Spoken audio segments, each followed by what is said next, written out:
Hi guys, it's Emily and welcome to the third Throwback Thursday video. Today I have picked an event which was probably one of the most terrifying things to ever happen to me in my young life. I was 12 when this happened. Also, I specifically looked this up for you guys and I have the exact date. This happened on Monday, the 30th of March, 2009. So you can all work out how old you were when this was going down, feel free. What was going down, you ask? Me. I was.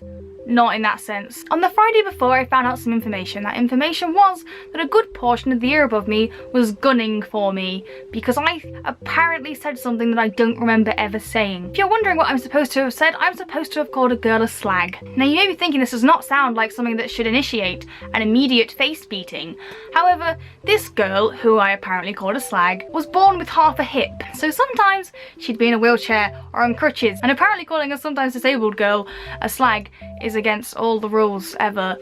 Not that I remember doing it. Surely we should have equality for all people, therefore I should be able to call whoever I want a slag when I'm 12, and the repercussions should all be the same. So because I was informed of this predicament that I was probably going to find myself in, I thought I'd do that thing they always tell you to do in these situations. I told an adult. I told my mum, and her response was, "I'm sure you'll be fine." So on Monday morning I'm carted off to school to meet my demise. And I don't even attend first and second lessons. Me and a friend just went for a walk. If I'd been wise, I would have stayed away, just not gone. Maybe turn up for like last lesson, just make sure they knew I was there. No, I went back at break because I had the call of food. This is where the story veers off track of the way it's going, because what actually happened at break was no one came to attack me, which is a positive. However, I'm stood with all my mates, you know, by a tree. We hung out by a tree. Anyway, somebody shouts heads. Now, if anybody has in fact shouted heads in front of you, do you either move or look up? You don't know where it is, so you have to look up to find out where this thing is. Except I looked up, and this giant fucking stone, you're gonna have to imagine, hit me here.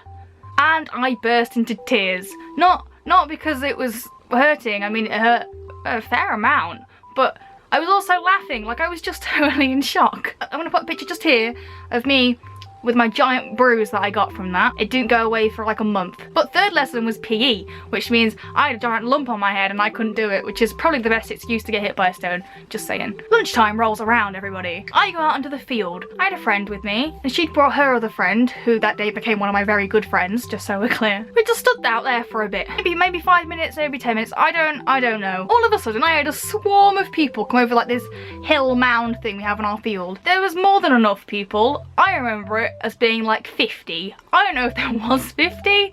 There was just a lot. And I was terrified because they were all coming to either beat me up or watch me be beat up. That's not very nice. So at this point I'm saying, can we leave? Because that would be a sensible thing to do in this situation. And this new friend who I've, you know, met 5 minutes ago is going, no, we're gonna stand here. So once they've all congregated, kind of like around the front of us, a few of them come up to us, and it's not really coming up to us, they're coming up to me, and they said something like, can you come over here please? No, was my answer. Well, actually I think I answered, I kind of like it here actually, with my friends. When in danger, I am still a sassy little shit. Then they proceeded to more forcefully tell me that I had to move. I proceeded to again tell them no, I'm not moving, and one of them made a grab for my bag that I was wearing on my shoulder, and I just let it fall on the floor. One of the girls went to grab me again, but this time there was nothing else to grab, you know, but me. I did the sensible thing. I turned around and I fucking legged it. When in doubt, run away. Particularly when you're actually quite good at cross country. So I'm legging it back down towards the school. They shout for someone to grab me. One girl actually attempts to, and I kind of just sort of whack her off. I make it back into the school, I make it into the cafeteria. I then decide that hiding in the cafeteria probably isn't going to be the best, because there's only 2 exits and they can probably cover them. I didn't really know what to do, so I went back outside and stood in the courtyard. Anyway, I saw my friends. One of them brought my bag, and with that, she also said, oh, wouldn't it be funny if they come round the corner? Guess who fucking came round the corner? So I take off running again, except this time they know what I'm gonna do, which is a bit less great. And they've cornered me outside of like a building thing. And the problem with cornering me isn't, they didn't cover the whole like circle. They covered like a semicircle. They didn't seem to remember that you need people behind me, because I can run around you.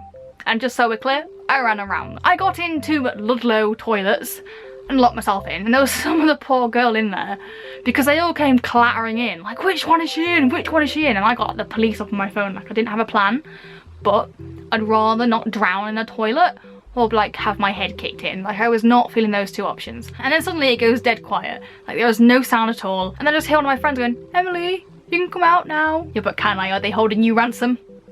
Are they? Have they got you by the throat? Are you dying out there? I very carefully came out, and turns out nobody was holding anybody ransom. They'd all gone. The head of the Ludlow house, had come out and gone, what are you all doing? I kicked them all out. I then had to go outside and explain to her exactly what was going on.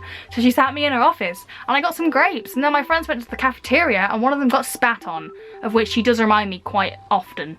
She got spat on for me. And eventually I was escorted to the head teacher's office. Escorted because they legitimately couldn't take me out of there without the possibility of me being spat on, kicked, punched, who the fuck knows. So not only am I at the head teacher's office, not only do I have a giant bruise on my head, I am now being escorted to lesson. To wrap this story up, at the end of the school day, I had to wait in the office area and wait for people to go home, so they couldn't corner me after school, and my mum had to come like right up to the car park to actually pick me up, so nobody could again, you know, attack me. I got the best I told you so out of myself ever. It was beautiful. The sad fact is, I did a lot of running during my teenage years, generally away from people who were not very nice. So the moral of this story is to learn how to run real fast, and I guess you should probably still tell an adult if someone's being a dick, but don't always expect them to believe you, because that would be ridiculous, right? Let me know down in the comments some of your terrifying stories if you have any, so I can read them and feel better, although I do actually feel fine. You know, it was a while back. If you liked this video, don't forget to give it a thumbs up, and if you want to see more of my faces, don't forget to hit subscribe, and I will see you guys soon. Watcha!